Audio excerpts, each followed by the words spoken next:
trying that shit on me. 'Cause I still can't sleep without medication, and I let my thoughts run wild while I still think I got one, and I care too much about my reputation, and I'm tired of sleeping on this floor.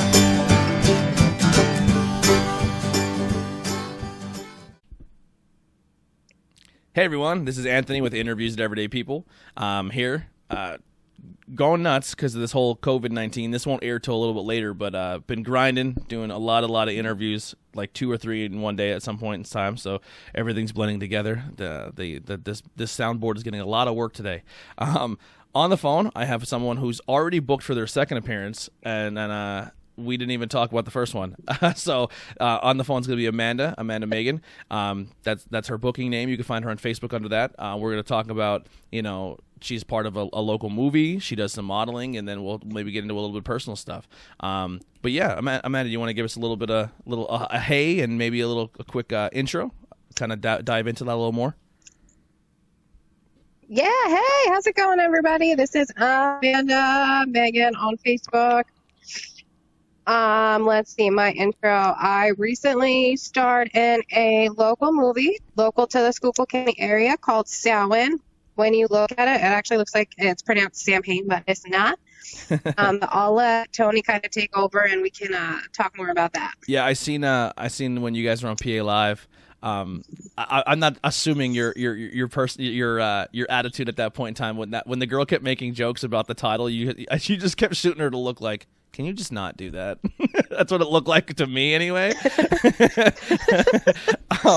And she was actually a really cool host, but I was like so nervous about it. And then she had asked, well, what is Samhain? So I forget exactly what she said at this point. And I was like trying to give her a little bit of a background on like the actual like holiday, and I was so nervous. I was like stumbling over all my words, and we had Scotty was there on the TV with me, and we had Carl, one of our associate producers, there too.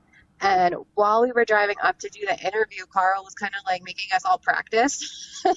Oh, boy. So we made Scotty do more of the practicing because we figured she would ask him more questions, and he was more nervous than I was. Oh, he's freaking out. I can see it in his when eyes. I was stumbling over all of when I was stumbling over all the words, I looked at Carl and I was like, I just need to stop talking. Yeah. Here, I'll give you a quick rundown of what happened to me at P Live, and you could maybe we'll bounce this off each other to start. So when I first get there, I'm going for promoting Skook Stock. So I get there with Chris Bishop, who's the lead guitarist of Crowbot of the band, who's going to be headlining it. So he's done countless interviews with TVs and local radio stations and local TV anchors when their bands go to towns and different rock magazines and everything. So he's seasoned. He knows what he's doing. But when we get there, the guy, we walk in. Now I didn't dress anything differently than I normally do. I wear like a t-shirt, a flannel shirt, a pair of like rippy, like kind of like I guess disheveled jeans, we'll say, and a pair of sneakers. And Bishop wore like tiny little short shorts, high gym socks, pair of sneakers, a t-shirt, and like we both like and like a trucker hat. He definitely fits the role of a rock star. So we walk in, and these two dudes are in suits on the couches, and they're doing like recordings to air like in different segments, and it's all about like people and their financing and their stock reports. And we're sitting there, and they're like, hey, all right, this is a guy, and he's your financial advisor. You can contact him at this. And they keep saying the same 6 lines over and over and over again. And he's like, here's a question here from Diane from Wilkes-Barre. I'm looking at my 401k, and I'm about 6 months away from retiring, and I want to get those numbers up to another maybe million. How do I do that? And me and Bishop just look at each other like, can someone give us $1? Like, what the fuck is going on here? Like, and then we started doing our own questions in like, hi, I'm Tony Blackwell. I work at a local place here in Schuylkill County. I live paycheck to paycheck and have nothing in my savings account, and I'm 32 years old. How do I fix that? And then like they hear us like kind of. I'm currently living in my parents' living room. Yeah. What advice do you have for me right now? Yeah, like, and we're like making all these like funny, like we're kind of making like so they cut away and they're like, hey guys, and the guy just kind of looks at us, and I don't know if he was there when you were there, the guy who looks like Mel Gibson. Was that dude there when you guys were there? I don't know his name. No, we didn't have a Mel Gibson lookalike. We had a younger, kind of scruffy looking dude, and we had an older, I'd say probably about our age maybe, but he was like tanner and he had glasses. And then Haley was our person thing. Haley was off for our day, but the Mel Gibson dude literally looked like he gave it a run in the soap operas and then became PA Live's guy. I mean, he was cool, but you could definitely tell he was not about us. So he's like, "Are you guys here for the Skookstock thing?" And we're like, "Yeah." And then Bishop goes, "Man, I feel like we underdressed." And like, just kind of break the ice. And he looked us dead in our eyes and goes, "Well, you knew you were going to be on TV." And then he goes in his earpiece and goes, "Yeah, can we get her out here to do this interview?" Like, he literally just passed on us. Right? So we start laughing because that's, I guess, the best thing to do in that situation is just to laugh. So then they had this other girl come out who looked like the nerdy girl from Modern Family. Really, I've never seen Modern Family. Oh, so she looks like the youngest daughter from that show, but grown up. And she was super, super cool. So the first question, she's like, "What's Skookstock?" And I kind of go through it. And I guess Bishop, just us being like we are, so we're like, Jimi Hendrix is going to be there. And she's like, "That is so cool." And then I guess she realized halfway in, she's like, "Oh, they're fucking with me. Jimi Hendrix is dead." But then she's like, "How is that going to happen?" You know what? Don't tell me. And I just looked at her and went, necromancy. And I think they cut that section out. We were just kind of, we had a good time. It was really fun, but I could definitely see how it can be very nervous. And they get you on, you sit there for like an hour or two, they get you on the couch and you're out within 15-20 minutes. Like, it goes so quick. You're like, "Yeah, so I really want to," and they're like, that's our time. They're like, "Okay, see you later." And they're like, "All right, now get the fuck out." Unless you're there not cooking food or playing music, you're in and out. Yeah, it went by really fast. There was a lady doing some kind of green eggs and ham special because I think the day we were on was actually Dr. Seuss's birthday, or it was like that week. Yeah. And we were there like, oh my God, almost an hour early. So we just kind of like sat there and hung out. And the production guys were like trying to talk to us, and we were like, we didn't want to like talk to them and like interrupt their segments and stuff. So we're like trying to like be polite and like, whispering not talk to them. Yeah. Like, we're like, what is that proper etiquette right now? They put the microphone on me and I was going, and they're like, "Can we get a quick test?" And I was like, "Ow now, brown cow. Ow now, brown cow." And they're like, "Yeah, real original, dude. Real original." I was like, "I'm sorry, man. I've never experienced this. Let me alone. I'm having a good time here." But yeah, it's a let me enjoy my moment. Yeah, it's a fun experience. I'm glad you guys got to do it. PA Live definitely does their best to try to help promote stuff and put it over. And they're one of the few in the area that actually give people some love when it comes to that. So I'm glad you guys got a chance to do it and get it out of your belt. But it's definitely an interesting experience. Yeah, that's for sure. I feel like I would definitely like to do it again. And I think, round 2, I'm going to be a lot more, I don't know, better at speaking, hopefully. Apparently not right now, but. Be like, I need another take. We're live. Shit.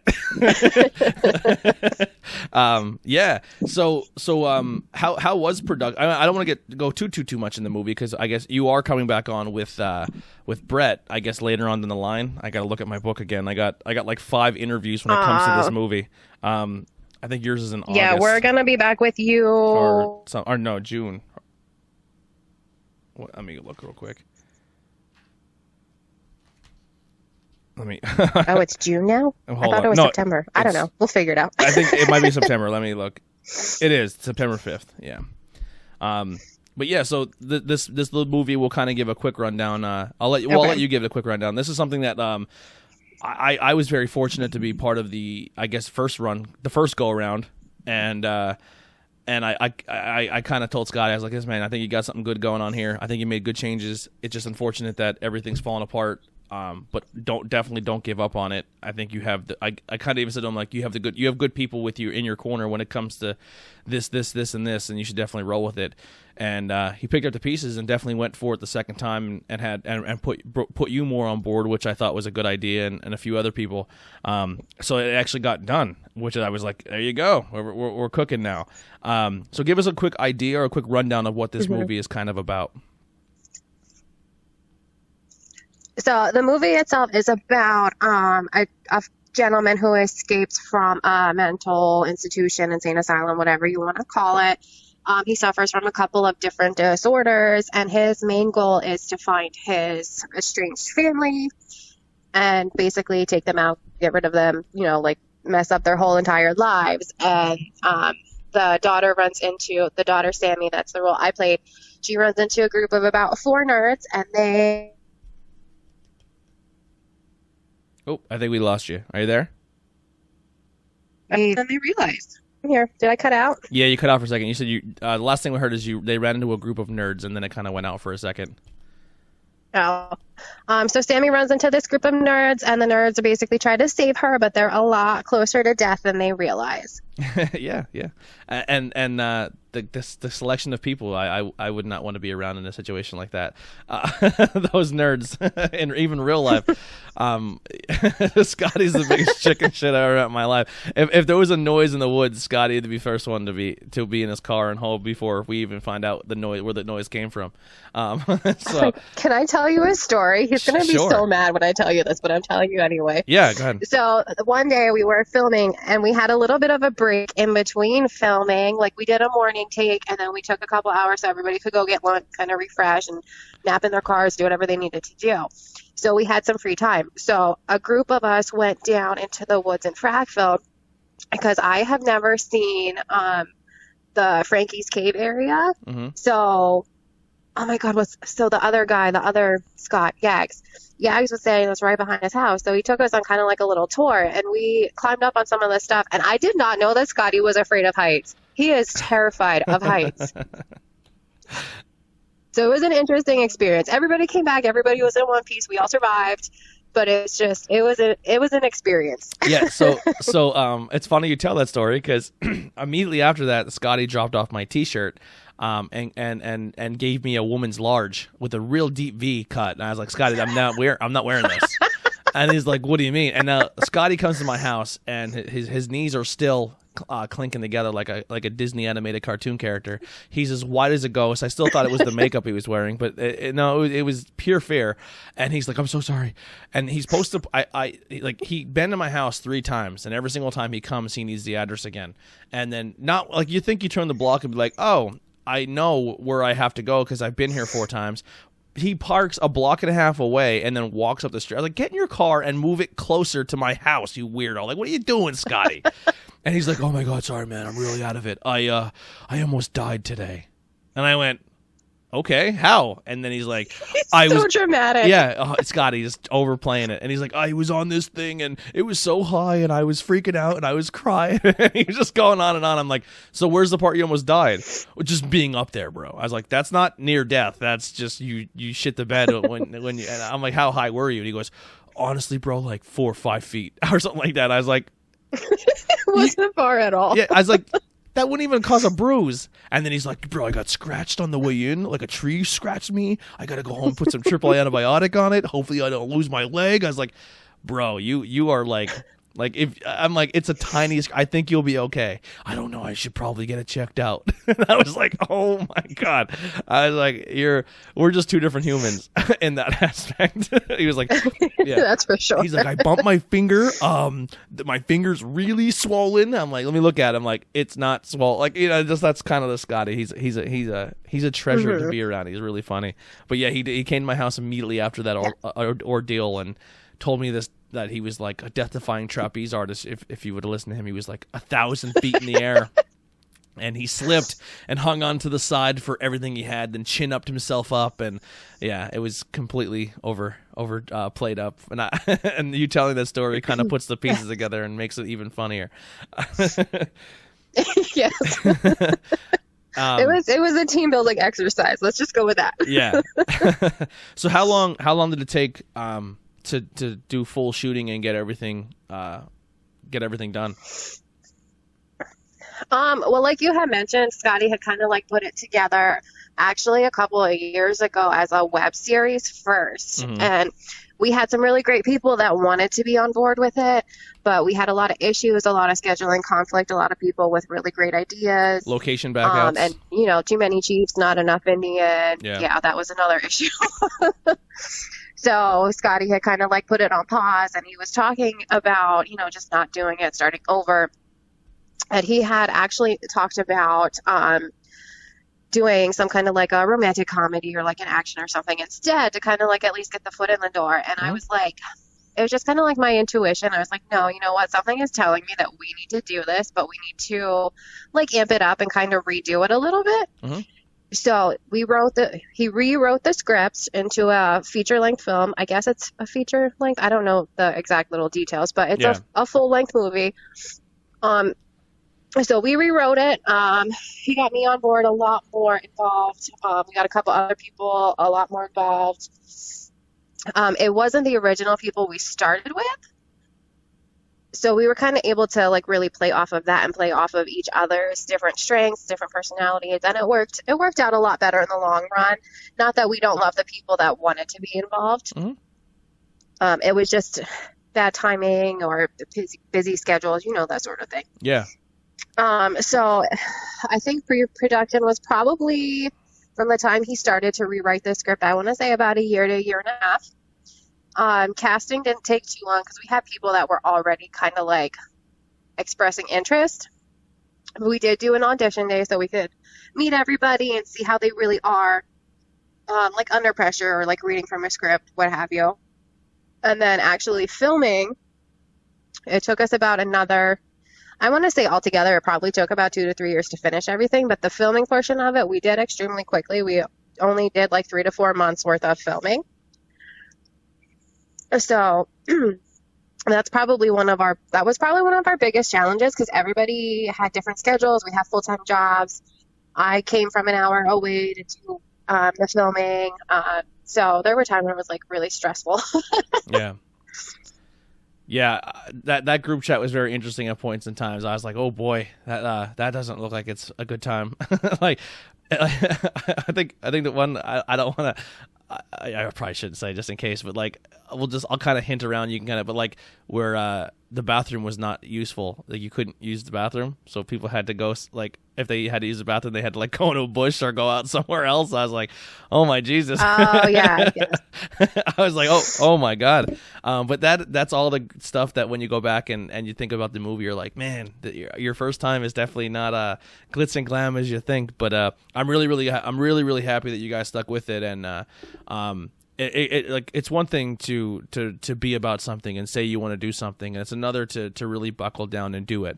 And you may have people out there who say, oh well, why would these fucking people do this? It's silly. It's just but listen, man, it's something you guys wanted to do, and you fought for it, and you put the time in, you put the work in, you put the money into the equipment, you got what you needed to do, and you did it. You know what I mean? It's one thing to sit there and be about something, it's another thing to get it done, and you guys got it done, which is awesome, and I'm really excited to see the final product and go from there. Now the premiere was supposed to happen long and gone already, but due to the COVID-19, that has been put on hold. Oh, that's tearing up everybody's life right now. Yeah. That day was going to be a nightmare for me, so I'm kind of happy in one aspect that it didn't go down the way it went down, because I was actually supposed to go to like a podcast festival in Bethlehem in the morning and then shoot straight from there to the premiere. I was going to be a mess. I would have been drained. So, but yeah. Oh, I was having the same issue. I was scheduled to be in Cincinnati that week. I would have had to fly back in at 8 a.m. sometime that morning, and then make my way to the premiere for like the 5 or 6 o'clock, whatever, at night. Oh, wow. And the Cincinnati trip was a lot of like business and a lot of, well, I mean, obviously there was going to be some partying too. Like I had like 6 Red Bulls ready to go for that day. Yeah. Now, is that with the Cincinnati trip? Is that like your personal job, or what was that trip? The Cincinnati trip was for my pure romance business. I am a pure romance consultant, and what some of their incentives are like. I dropped my phone. Sorry, that's okay. I dropped my phone. So some of the incentives are like trips or like corporate trainings. The corporate office does a really good job of taking care of us and making sure we have everything that we need to take care of our clients.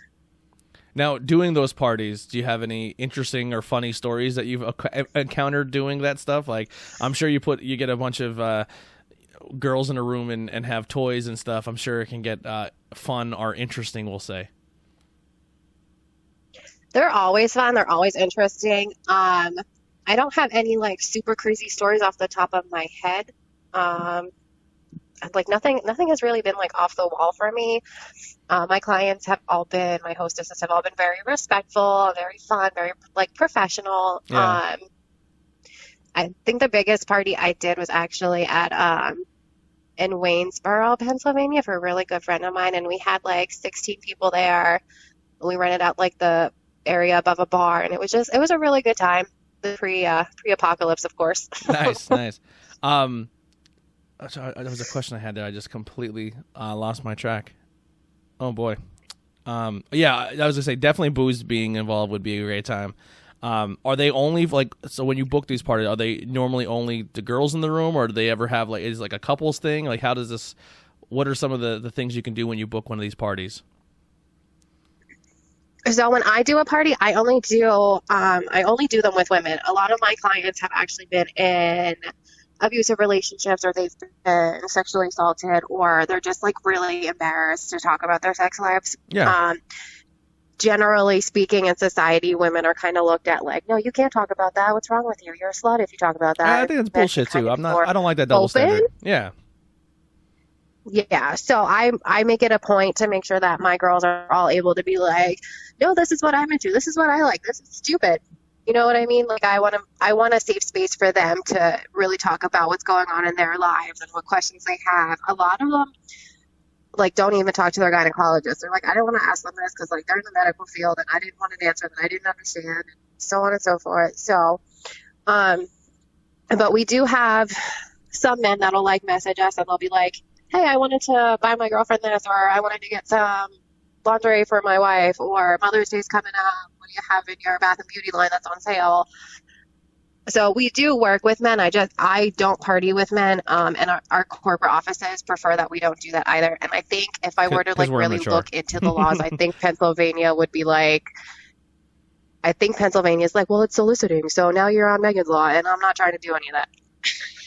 Wow. Yeah, that's insane how like stuff like that is. And I you know, I didn't even think of that aspect of you know, the double standards of it, and it is stupid and kind of dumb that is a thing where if a girl is open or talks about it or is openly into that or anything like that, or just open with her sexuality, she's considered less of a woman, or she's considered, how you were saying, a slut or a floozy. And I just think that's a stupid double standard, because if a guy goes out and does what he does, he's like, you're the man, bro. But if a girl does, like, what a hoe, I'm like, that's stupid to me. I don't know. I never got into it. I never bought into that stupid double standard. Yeah. Yeah. So people can contact you via Facebook, or how do they book you if they wanted to put a party together? Most of my clients do contact me through Facebook. A lot of it is word of mouth. And then I do have a website. If you go to pureromance.com/Amanda Sawyer, you can also book a party with me that way. The only issue is that Sawyer is spelled kind of stupid. It's Sawayer. It's still pronounced like Tom Sawyer, though. Okay. Today's Tom Sawyer and mean eyes or something. I don't remember the lyrics. I'm not even gonna give it a shot. But yeah, once this is over, just send me. I don't even know that song. Yeah, it's the Rush song. It's a really good drum solo in it. But yeah, just send me all the links, and if you guys are interested in booking your pro romance, I think I almost said pure romance. You could be a pro romancer when you have a pure romance party. A new tagline. You can have that. There you go. Well, thank you very much. Yeah, you can see the links below, and we'll get you in touch so you can get your toys and your lingerie. I didn't even know you guys did lingerie. Is it like a mobile Ashley Madison store for the most part? Like, I don't know what Ashley Madison is, but when I do a party, I have products with me. Yeah, Ashley Madison is kind of like a, and the only reason I know this is because I think we've used it. It's like a online adult store, I guess you could say, where you could buy toys, lubes, massage oils, lingerie, movies, you name it. It's okay. All kind of. It's more of a discreet way of doing it. So instead of pulling into a parking lot and being like, I don't want to go in that door because I'm nervous. Right.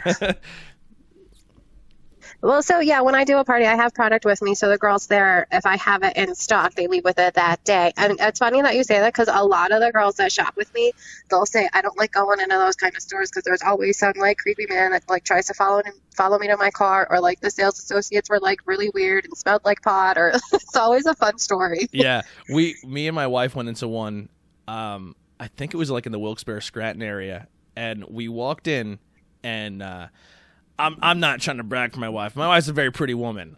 She doesn't realize she's way too pretty for me, so she hasn't figured that out yet in 13 years. So good on me. But we walked into the store. And I won't tell her, don't worry. Yeah, I say it all the time. She definitely knows my humor. It's been so long. But yeah, so we walk into the store, and this dude is just like double, like it looks like he's at like a yard sale. You know when like people are yard sale and they have their arms just overflowing with items, and they're like just waiting to like they're still perusing around. This guy had that many movies and stuff. I'm not judging. Do what you gotta do, boo boo. But he had an allotment, and we walked in, and he like, every place you walk in, like bing. Or that ding dong, like so people, the person on the counter knows someone comes in or goes, and the guy looks over at the door and he snaps over and sees, at the time, you know, it's probably like 10, 12 years ago, so like we were pretty into our relationship, maybe a year or two, so we're younger, and he looks over and just goes like audibly loud in the store, like he was upset that she walked in the door, like because I guess he like was embarrassed or like didn't want a woman in there, and literally just dropped all his movies on this one like pile and walked out, just left. So then my humor was like, I want to see what kind of movies this guy was gonna buy. So I go over and start looking through his pile that he dumped, and he had an awesome selection. Some pregnant stuff. This is, and like you, I'm incriminating myself, but like when you go on websites now and you're looking for a movie or a scene, I don't know why step family members are cool. It's weird to me. I'm not into that. Like all right, we're putting this on mute because I can't hear the dialogue of that story. That's weird to me. But this is before, like way before that. That was all his stuff. It was all like stepdad, stepdaughter, and I was like, and pregnant porn. I was like, whew. You are in an interesting place, my man. I'm not kink shaming, but that's an interesting selection of movies. But yeah, he was very angry. It happened to us twice in two different places where we walked in and like people were like, "Are you kidding me, bro? You brought your girl in here?" And they just leave. Like they get upset sometimes when a girl walks in too, and they're like they get like embarrassed and they like hide in the corner. Yeah, exactly. Don't look at my movies. But yeah, right. So don't look at my purchases. These are my purchases. So one of the things is you can do one of these parties and you have that discreet, not for dudes, no dudes allowed, but you can is like a, you said people can contact you and there's like an online thing they can do as well too, right? Like can someone see like your category and just order it virtually? Yes, absolutely they can. Cool. You can look on the website, or I could send kind of like an online magazine. Right now, since this whole coronavirus stuff, we're only doing virtual parties. So, but I'm keeping it the same. Just women 18 and older, obviously. Yeah. But yeah, you can actually see everything all online. And then I tell everybody, if you have any questions, comments, concerns, call me, text me, whatever, let me know. Part of my job is to make sure that you're getting all your questions and that like you're not buying something for the wrong purposes. You know what I mean? Yeah. Yeah, actually, I do remember what I was going to say now. Do you see the new prank that's going around where they're taking all of the hand sanitizer out of containers and filling it with lube? So when people are using, like, no, I have not seen that. Yeah, it's the new prank going around where people they fill hand sanitizers with lube, and then they put a camera on it. So when someone goes over, God, no, I didn't know that was a thing. Yeah, it's hilarious. It's really funny because then they go to rub it in. They're like, "Why the fuck is it not going away?" And then they're like, "I'm so slippery." Yeah, so that's a prank you guys can take at home. You guys can fill up hand sanitizers with lube. There we go. Yeah. You're giving me all kinds of ideas. My dad actually brought home hand sanitizer the other day, And I think it's the stuff that they're doing at the distilleries now. Like, props to all the distilleries and all the like local businesses that are like, all right, let me help out the community. But this stuff, it was so potent. Like he was afraid to try it, so he had me open it and smell it. And let me just tell you, it smells like all of my college regrets. I was like, I can't do this. You need to take this back. You rub it in your skin and like, I'm drunk. That's what it smelled like. Yeah, I love. Yeah, one of the key ones I know that were doing it was Tattered Flag up in the Harrisburg area. Was doing that. They were because they couldn't make a lot of their stuff at the time, so they kind of took a break and they kind of made some hand sanitizer for people. So I like that stuff. And then people, I guess, doing like the I call them the Etsy masks, where people were cutting up shirts and stuff. I got a lot of proposals because I have my wife always yells at me for having too many T-shirts. My collection has gotten way out of control, and people are like, "Oh, Heidi, you can take some of Tony's shirts and make them into masks, and we could probably help out the entire country." And I was like, "I'm sorry, country, you're not taking my shirts. That's all there is to it. They're not getting turned into masks." Yeah, if T-shirts ever became a currency in the apocalypse, like bottle caps and Fallout, I would be a very rich man. Right? You're all set. Yeah. So now another thing you're kind of you do on the side is you do a little bit of modeling. Yes, that's correct. How did you dive into that or get into that hobby? I don't want to misterm it.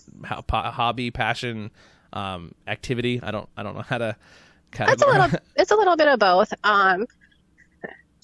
I'm definitely passionate about it. And the reason that I'm so passionate about it is because like you see how like all the Victoria's Secrets and all the like catalogs and magazines are all like real skinny little tiny people. And like I feel like there's a lot of body shame that's happening. Mm-hmm. So whenever I do a photo shoot, like I'm very vocal with my photographers and they're all amazing to work with. Like we don't over edit my stuff like at all because I want people to see like this is a real person. These are my real cellulite marks. Like this is my real toothy of a smile, whatever. Mm-hmm. Like if I can do this and I can feel this good about it, so can you. Like sexy is a feeling, not a size. So yeah, absolutely. And like I'm sorry, go ahead. No, go ahead. Yeah, have you now when you do that, is it more or less you do them in there? It's more like online, and you kind of post them for personal use. Have you been featured in magazines? Have you done anything in that? See, I don't know the spectrum of when it comes to modeling. Oh, there's so much that can go into it. Most of mine I just post online for like my personal use. A lot of it right now is like for networking. I've only been doing it for like a little over a year, like professionally. Mm-hmm. But I have been in a magazine. Some of my photos were in a magazine called Nightmares and Dreams, and I think it's run by Jennifer. I want to say Hot. I'm not sure how to pronounce her last name, but she's out of West Virginia. I was supposed to go do a photo shoot with her this past month, and then the virus happened, so we had to postpone that. Mm-hmm. But I am looking forward to meeting with her. Some of it, some models do like the promotional aspect of it, or like the brand ambassador kind of like thing. Yeah. One of the cool things I have met models recently, and I think I've had one. I think I've had one on the show before. I'm not sure. I think I've done so many different conversations. It's all like I said. I lose track of some of them, but. It's kind of like it just blends together. Yeah, when I did, like, for me, like doing a podcast is one thing, but then like you get asked to go to certain locations and do stuff because I work to the point where I can get my equipment anywhere. I can podcast on the road and I can go do them in different locations. And one of the cool things that I was always told with different models is doing like on scene locations and not so much like maybe someone's studio or at their house. You can go on scenes and do different things, and some of the stories just from that, I'm like, well, that's kind of fascinating. Like, that's what it was. I actually interviewed a photographer who does his own magazine. I don't know why, just that slipped my mind, but you should definitely check his stuff out. It's called Retro Lovely Magazine. He's out of Pottsville. And he does two different styles. I have heard of it. His stuff is more like pinup, right? Yeah, he does like the pinup, like it's like rock star pinup. Like girls can be covered in tattoos. They can like there's sometimes maybe some bondage aspects to it. Like it's very open, but it's but he does all different sizes, styles, ages. Like the one magazine he did had like a pretty like an older woman. But it, you know, and the thing that he like, and I was even tell to him, I was like during our interview, I'm like, how does it like? Because obviously sometimes when people do that photography and you're a dude doing it, you can get quickly in that territory where you don't want to be considered like a creepy dude. You know what I mean? Like, but like he's like, no, that's definitely something that can happen, and you have to be really respectful and you have to go about it a certain way. And I was like, yeah, definitely.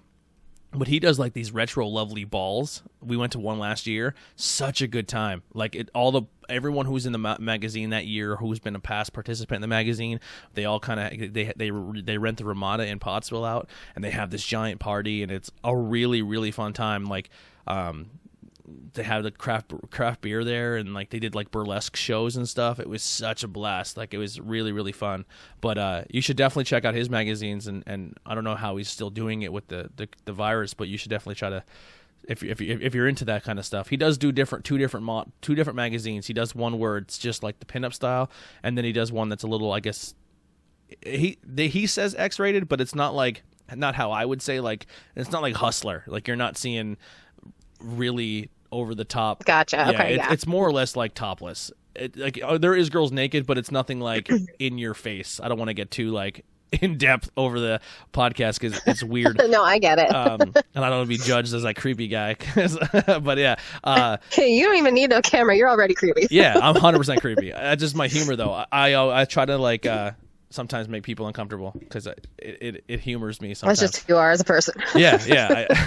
Like, how can I fucking make this fun? I'm like a walking embodiment of a Practical Jokers, except I never back out of the prank. Like, yeah. So he definitely check out his magazines. And there's another one that a friend of mine did that was really kind of cool too.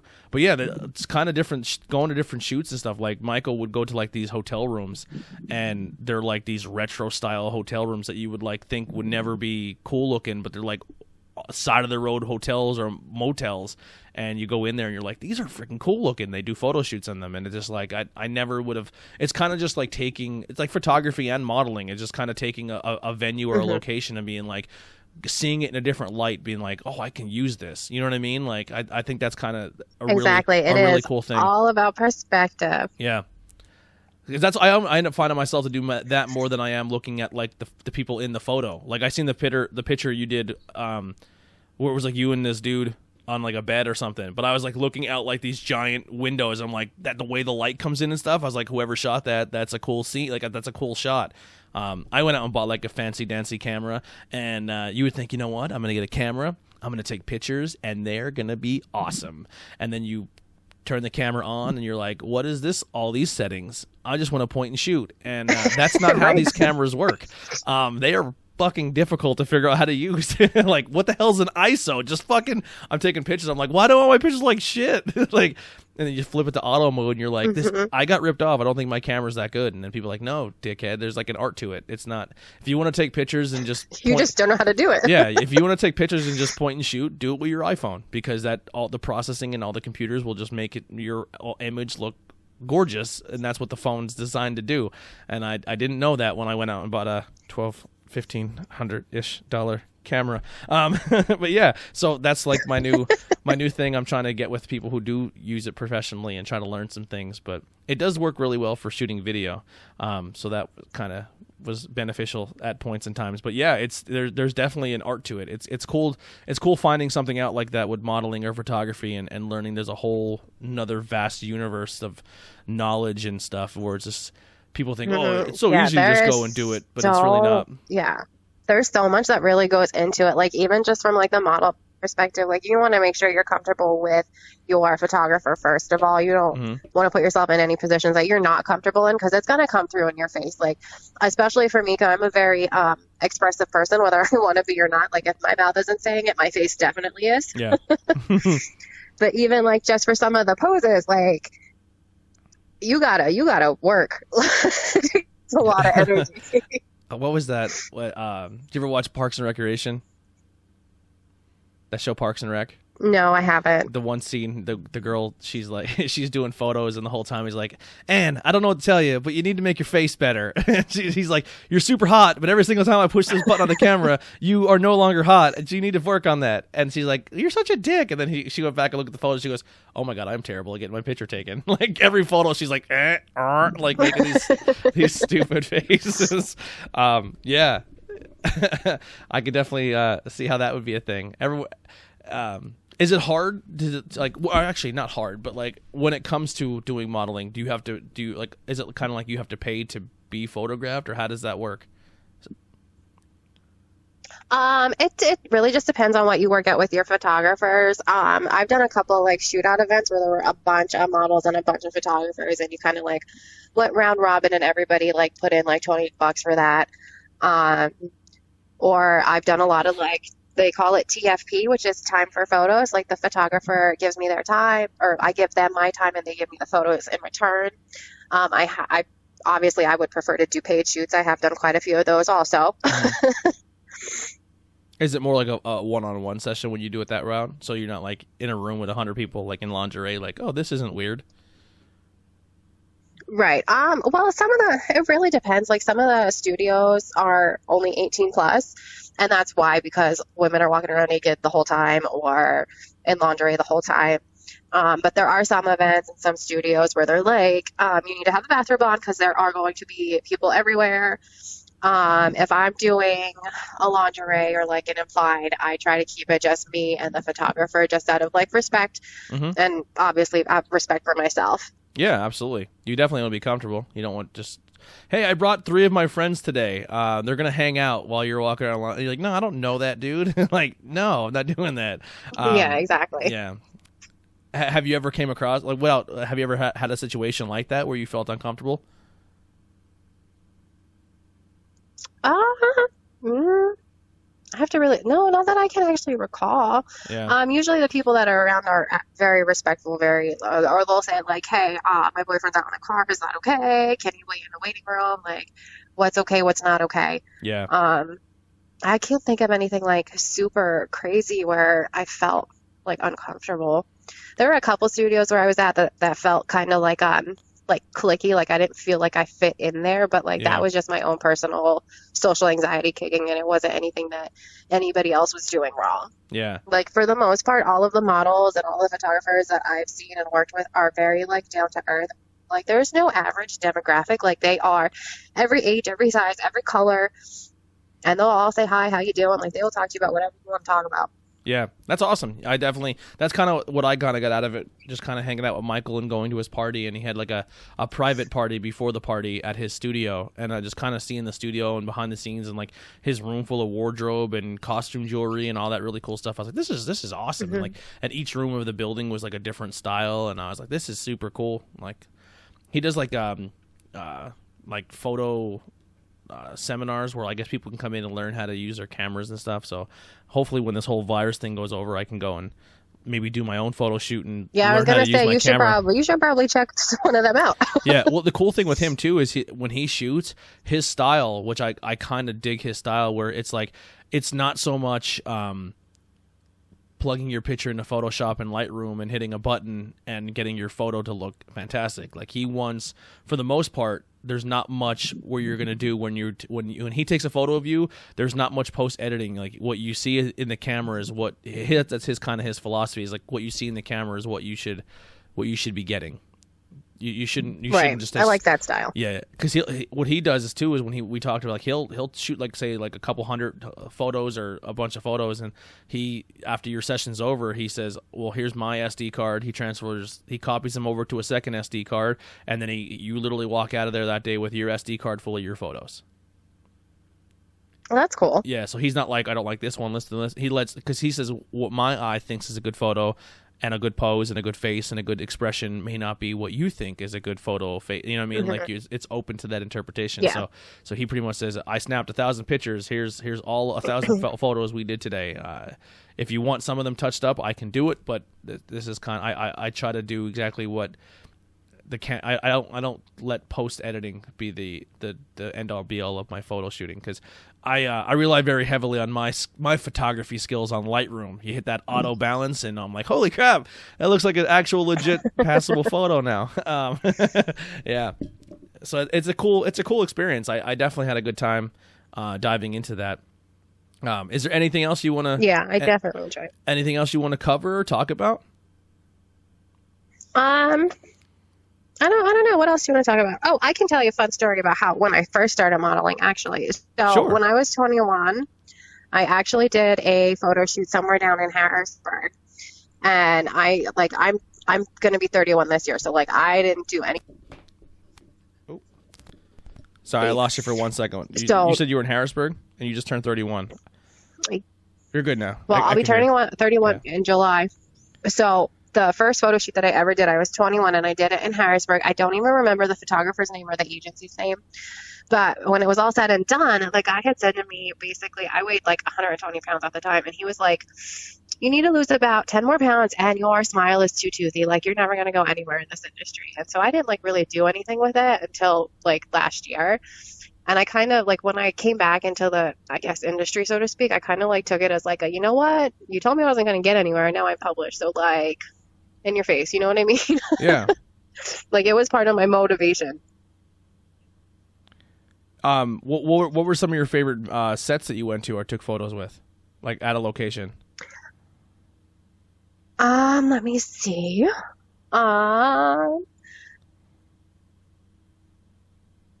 I'm trying to think of some of my favorites. I've done a lot of like boudoir, kind of like in a bedroom set. So that's always fun. That's always exhausting because those poses are really all about the angles. Mm-hmm. But it's always so much fun. I've done a couple of outside shoots. I think my favorite one was actually in the one photographer rented out a mansion in Baltimore, and it was a gorgeous, gorgeous building. They had like different artifacts from like every culture. They had African artifacts, Egyptian artifacts. They had an old library with a little like Edgar Allan Poe cage in it. Oh, wow. I don't think that's actually what it's called, but that's what it made me think of, like the Raven thing. Yeah. But there were just like so many options. There was an older, like not older, like more rustic country kind of like style bedroom. And then there was like a more modern style bedroom. Like it was just so many options. Like you could have done so much with it. Mm-hmm. What style of photography are you more or less into or like doing? What do you mean by style? Like the lingerie, the Bordeaux style thing, like how you did like the couple style photo. Like, is there a style that you enjoy doing or a type of modeling? No, I like to do a variety of things. I'm still kind of like trying to find my niche, Mm-hmm. you know. So yeah, I like to do the variety. Yeah, awesome. Is there a goal you have, or like a kind of like a bucket list thing that you want to do when it comes to the modeling aspect of things? So my bucket list thing for that is very specifically to be on a cover of a magazine someday. Awesome. Well, I think if you keep grinding and do what you're doing, it's very possible. Do you have a magazine in mind that you really like, that you would like to work for? No, I don't have a specific one in mind. Like it's just kind of like that's like my thing. Like I want to be on a cover. I just want to be able to say that I was on a cover. Yeah. That would be. I guess that's like the big thing, right? Like if you're like ESPN, you want to be on the cover of ESPN one day if you're an athlete, or cover of the Wheaties box. It's like the goal, I guess. Yeah, that'd be fun. I would definitely check out the Retro Lovely thing, because like I said, I think he does a fantastic job when it comes to the photography and the models. And the magazine is just really, really nice. Like it's not filled with ads and shit. It's like you open it and you're right there. You know what I mean? It's like it's just, and the every photo is just stunning, and the way how everything's so colorful and vibrant. It's just really, really cool. Definitely check that out. Yeah, I'll definitely check that out. I mean, I was already on a movie poster, so I guess that counts too, right? Yeah, absolutely. I would say so. The only thing I ever did cool was I was on PA Live once, and I and I got hated from what's his name? You got hated on by PA Live. Yeah, well, not so much by PA Live, but by Mel Gibson didn't like me. But oh well, that's cool. I didn't lose sleep over it. It was fun. But yeah, I don't know if they would ever let me back, but it was a good time. Yeah. So what are the plan? We'll kind of end on the movie note a little bit here, because I know I didn't want to go too much into it, because you will be back. I don't want to ask you the same questions over and over. But what is the plan right now when it comes to the movie and everything like that? So we're working really hard, working with our, oh my God, the general manager. I forgot what they were called. The general manager for the theater that we're going to have the premiere at. Just kind of trying to keep in touch with him, make sure that everything is still a go. We did reschedule it like 2 or 3 times. Right now, the premiere is scheduled for July 18th at the Angela Triplex Theater in Coaldale, Pennsylvania. Mm-hmm. We are still selling tickets to it. As of now, we are still planning on having it. A lot of it's going to really depend on like the CDC guidelines at that point in time. It will be available on Amazon, I want to say sometime in October, and we are planning on having it in a couple of different theaters come October as well. Nice. Is there to leave us on this note, unless there's anything else you want to get out there, is there a scene or a moment from the movie you had that you would like to talk about, or that you had a fun experience with? Oh, the whole movie was fun, honestly. Like, I had a really good time. We got super lucky with the cast and crew that we had. Everybody was very passionate about it and very helpful. It was like our own little like mini family.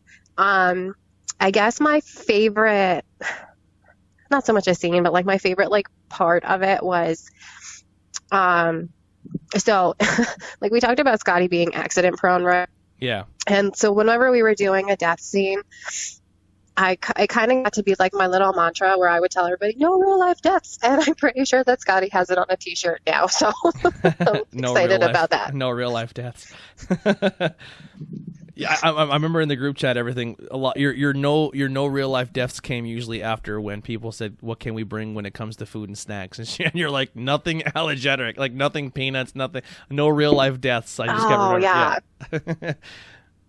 Yeah, because one of our actresses had a very serious peanut allergy, and I was like, no peanuts, no onions, no nothing.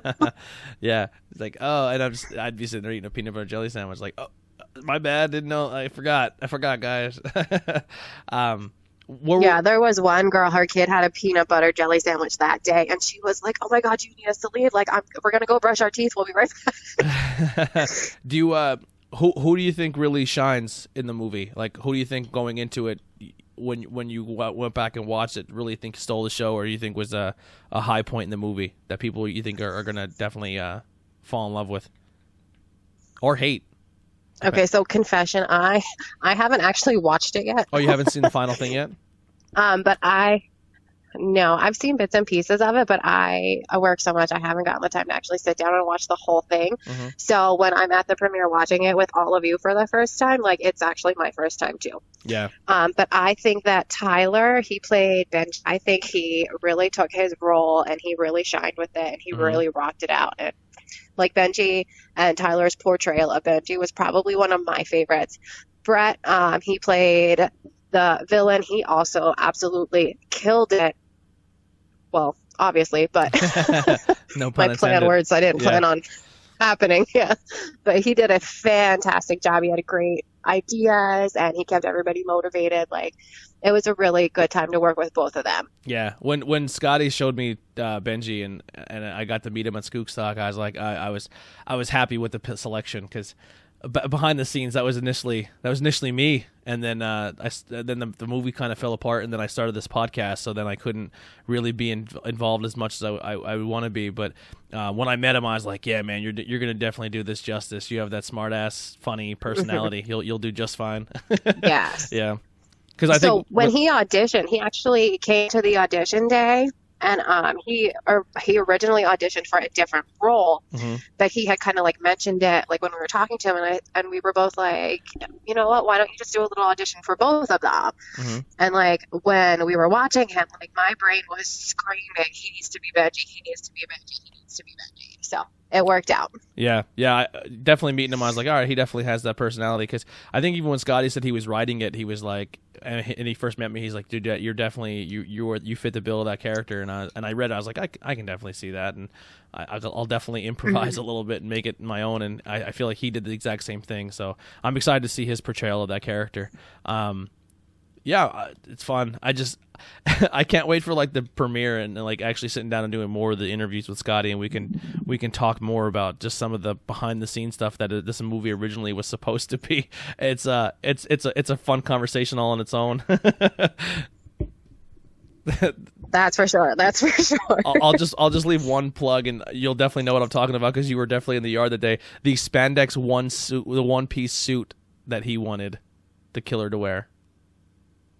Oh my god. I was like, bro, stop it right now. Like, just because he wears a clown mask doesn't mean you have to go full blown like clown. Like, what are you doing? He's like, what's he gonna have? He's gonna look like it walking around.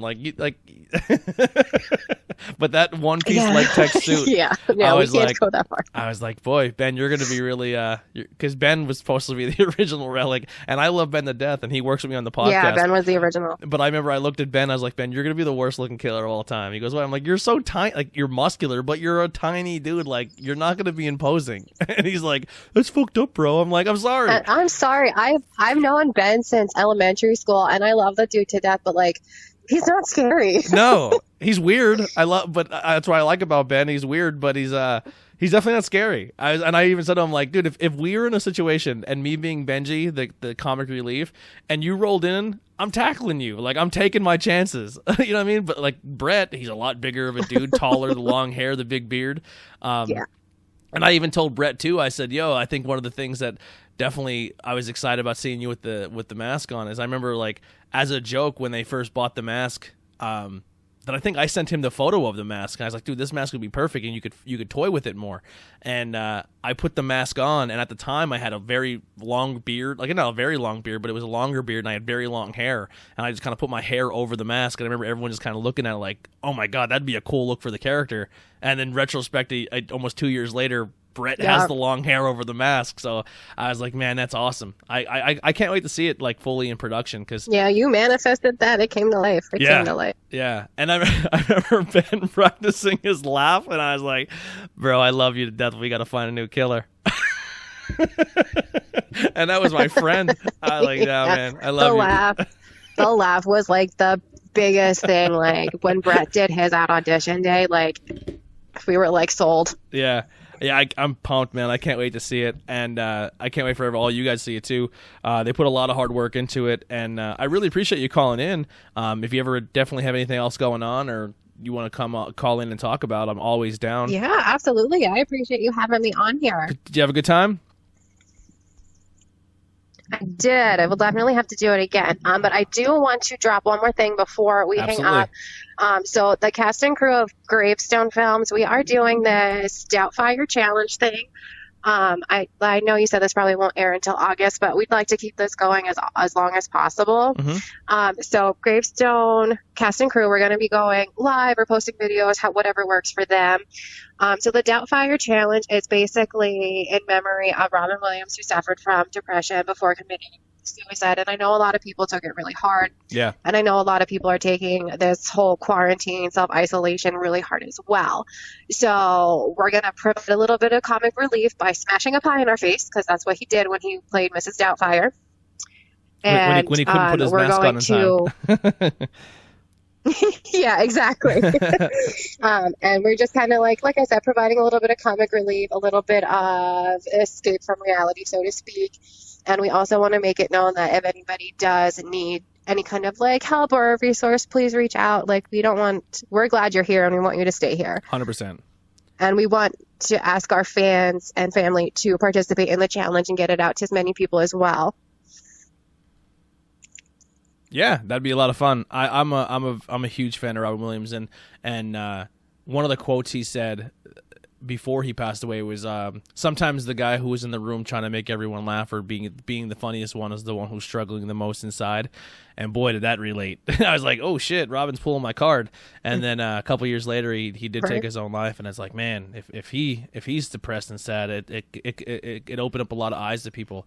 So definitely is suicide prevention is definitely something I'm very, very a proponent for, because it is terrible and it sucks. And I'm also on board of the side where I think if you do it, you're not being selfish. I hate when people kind of throw that in people's faces, especially when someone does suffer from like suicidal ideology or suicidal thoughts or just that deep of depression. That's like the worst thing you could tell somebody is you're selfish if you do it, because listen, at that point in time, being someone who's kind of walked that path, that's the last thing they're thinking about in their mind.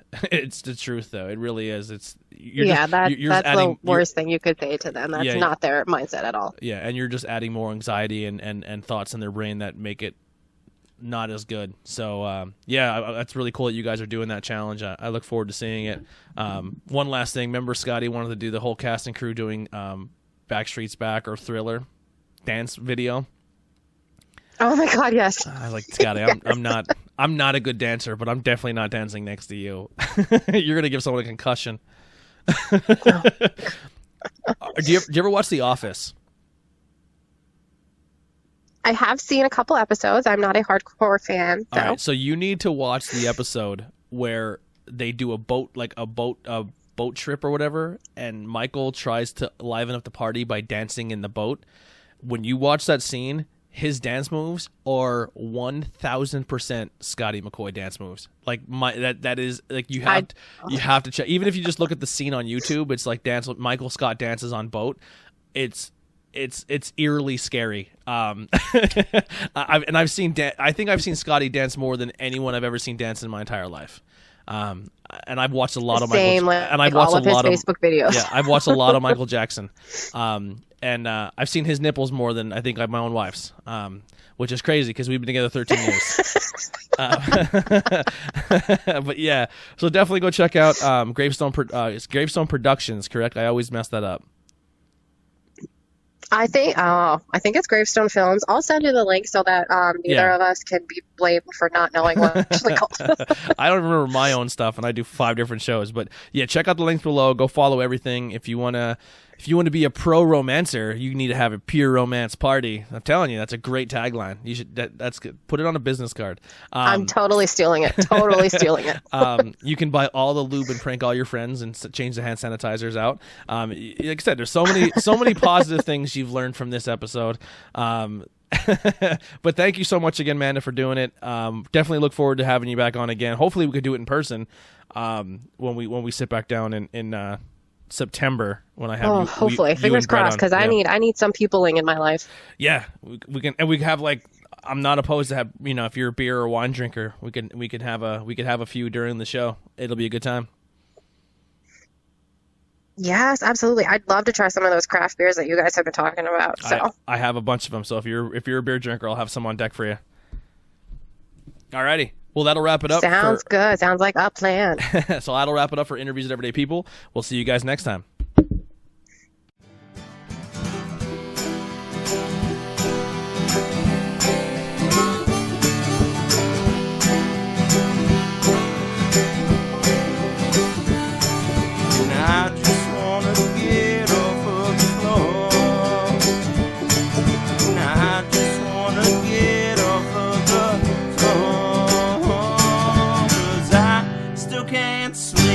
Without me.